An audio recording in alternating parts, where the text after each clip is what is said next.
গ্রাম ছাড়া ওই রাঙা মাটির পথ।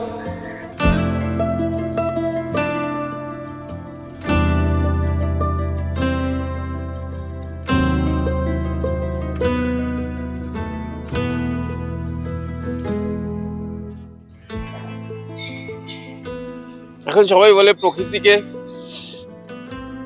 এত সুন্দর না, কথা বলার আগে দু তিনবার শ্বাস নিয়ে নিতে ইচ্ছে মন করছে। সবাই বলে না প্রকৃতিকে মানুষ আর ভালোবাসে না। এইখানে এসে এই ছাদের বাগানে, এই ছাদের গ্রামে এসে বারবার উল্টো কথা মনে হচ্ছে যে প্রকৃতিকে মানুষ, একটা দুটো মানুষ হলেও এতটাই ভালোবাসেন যে বাড়ির কি ক্ষতি হবে না হবে সব গোল্লায় যাক, কিন্তু বাড়ির উপর আস্ত একটা গ্রাম বানিয়ে ফেলে।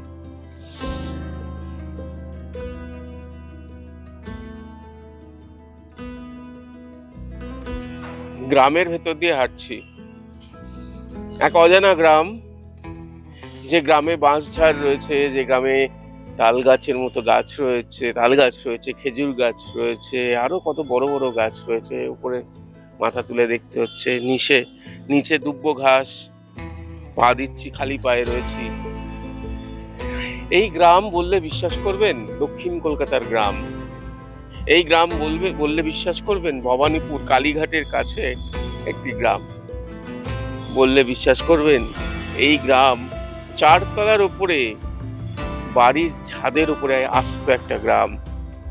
হ্যাঁ, এইটা কিন্তু একটা ছাদের উপরে অবস্থান করছে। এই ঘাস, এই বড় বড় গুড়িওয়ালা গাছ, তাল গাছের প্রজাতি, খেজুর গাছের প্রজাতি, এমনকি বাঁশ ঝাড় পর্যন্ত রয়েছে।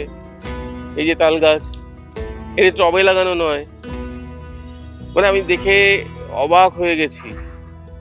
বাগান বললে কম বলা হবে, বাগানের থেকে বেশি আস্ত একটা গ্রাম। আপনারাও ছবি দেখলে বুঝতে পারবেন। দেখুন এই ছাদের বাগান, এই ছাদের গ্রামে আজকে আমার বাগানে আপনাদের ঘোরাবো, এবং যে মালি ভাই আছেন তার কাছে না গেলেই নয়। তিনি 2 দশকের ধরে করছেন। এই নয় যে নতুন ট্রেন্ড হয়েছে, চারিদিকে বাড়ি হচ্ছে বলে একটা বাগান বানিয়ে ফেললাম, তা নয়। মানুষ প্রকৃতিকে ভালোবাসে না এটা এখন সবাই বোঝে, কিন্তু প্রকৃতিকে যে মানুষ কতটা ভালোবাসেন কেউ কেউ, তা এই সৌগত বাবুর বাড়িতে এসে বুঝতে পারছি, তার ছাদের বাগানে, ছাদের গ্রামে এসে বুঝতে পারছি।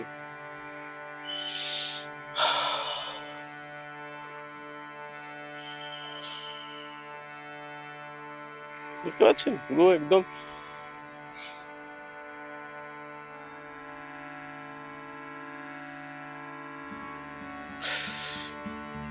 পায়ে লাল পিঁপড়ে কামড়েছে, ভেতরে ভেতরে আছে না দুব্বো ঘাস। এই তো দুব্বো ঘাস। হ্যাঁ, না আমি এই বসে রয়েছি ছাদে, এই দেখুন ঘাসের ওপরে, মাঠের ওপরে, গ্রামের মাঠ, ছাদের উপরের গ্রাম, গ্রামের মাঠে বসে রয়েছি। আর এটা যিনি দেখেন সেই মালি ভাইয়ের সঙ্গে বসে রয়েছি। মানে গুরু দায়িত্ব প্রায় 20 বছর হলো দেখছেন, তাই তো? আমি 17 বছর। 20 বছর। হ্যাঁ স্যার। এই ঘাসটা বলুন তো, এই ঘাসে এটা কি করেছে? মানে মাটি দিয়ে ঘাস করা যায় ছাদের উপর? হ্যাঁ, এটা রুফিং সিট, এই মানে মাটির উপরেই এটা মানে সিট পেতে দেওয়া হয়। এর ভিতরে অনেক রকম প্রসেস আছে, সেই প্রসেসগুলো আমরা মানে মেনটেন্স করে তারপরে ঘাস বসানো আছে। আর এই বড় বড় গাছগুলো, ওইটা যেমন কি গাছ রয়েছে? ওটা হচ্ছে আপনার ফক্সটেল পাম। পাম গাছ? হ্যাঁ, পাম গাছ। আর এইদিকে এটা হচ্ছে আপনার শ্যাম্পেন গাছ। এইগুলো তো সব তালের মতো, তাল গাছের মতো, খেজুর গাছের মতো। ঝুরি শিকড় স্যার। আচ্ছা, বেসিক এগুলো মানে রুটটা পুরো নিচে পর্যন্ত যায় না, আচ্ছা। এই জন্য এই গাছগুলো লাগানো হয় ছাদে। আর বাঁশঝাড় বা সেম, বেশি নিচে যায় না? হ্যাঁ, এগুলো মাটির বেশি নিচে যায় না, কারণ এগুলো এর গুল্ম শিকড় বলে এগুলো এই ছাদে এগুলো করা যায়। যে শিকড়টা বাড়বে তার মূল শিকড়টাকে আমরা কেটে দিয়েছি। আচ্ছা, মূল শিকড় কাটলে আর ওটা নিচে যাবে না, এবার পাশাপাশি ছড়িয়ে যাবে এরকম। আর কি কি গাছ আছে?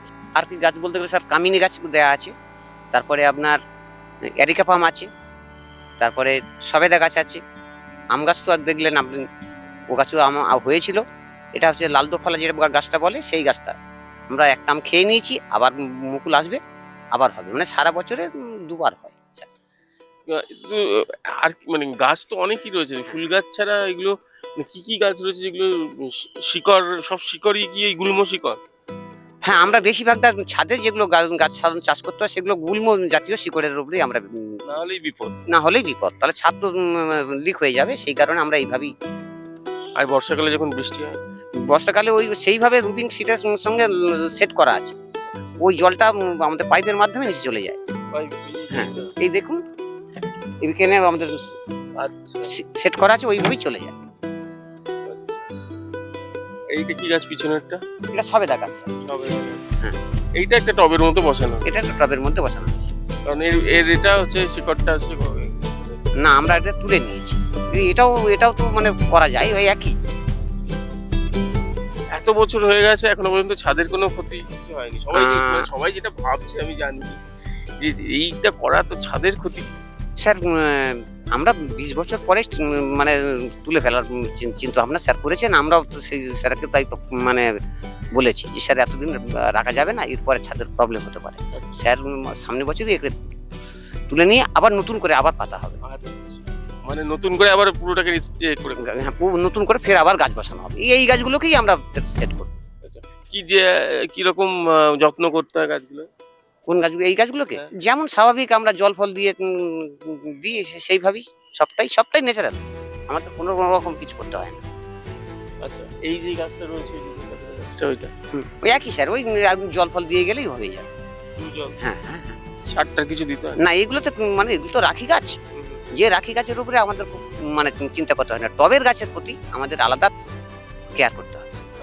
মানে রাখি গাছগুলো মানে যারা নিজেরা এতে হচ্ছে তাদের জন্য। আমার খুব বেশি চিন্তা করতে হয় না। টবে গাছের জন্য কি কি টবের গাছ কি রয়েছে? টবের গাছ স্যার আপনি দেখুন বগনভেলিয়া রয়েছে, আপনার আরো মানে জেট প্ল্যান্ট থেকে শুরু করে তারপরে বলে স্নেক প্ল্যান্ট, এগুলো রয়েছে। এগুলো রয়েছে। কিন্তু এখানে দেখছি রাখি গাছই বেশি। হ্যাঁ, আমরা সেইভাবেই সেট করেছি, কারণ আমি একটু অন্য একটা বাবুর বাগান ছাড়াও আমি বিরিয়ানি বলে একটা কোম্পানি স্টোর কিপারি করি। বাহ। যে কারণে ওই একটু টাইমটা ভাগযোগ করে করতে হয় বলে স্যার বলে তুমি যেমন ভাবে পারো করো। রাখি গাছ তার মানে একটা মানে রাখি মানে হাতে বাঁধা রাখি নয়, রাখি গাছ মানে জমিতে রাখা, যারা শিকড়টাকে রাখে সেটাকে রাখি গাছ বলে। আমরা জানতে পারলাম যে মালি ভাইয়ের কাছ থেকে যে বাড়ির ওপরে ছাদের ওপরে আস্ত গ্রাম একটা করা যেতে পারে, তবে একটু 20 বছর অন্তর অন্তর একটু এরকম বছর হয়ে গেলে একটু সেটাকে রিস্ট্রাকচার করতে হবে, গ্রামকে আবার গ্রামের উন্নয়ন করতে হবে।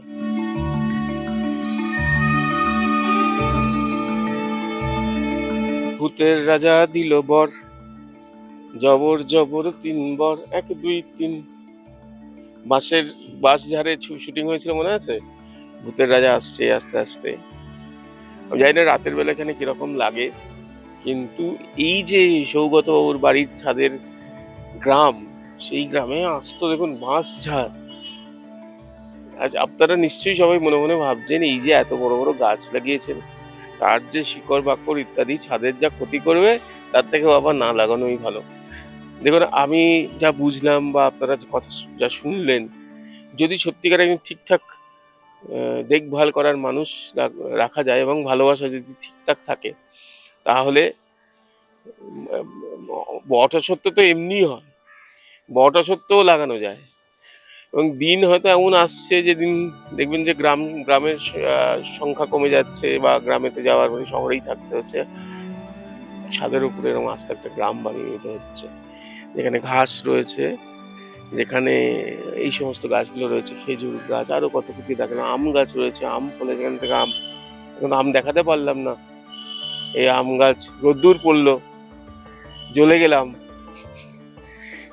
না, জ্বলে গেলাম, ছায়াও আছে, গাছের ছায়াও আছে, সেই ছায়াতে একটুখানি ঢুকে গেলাম।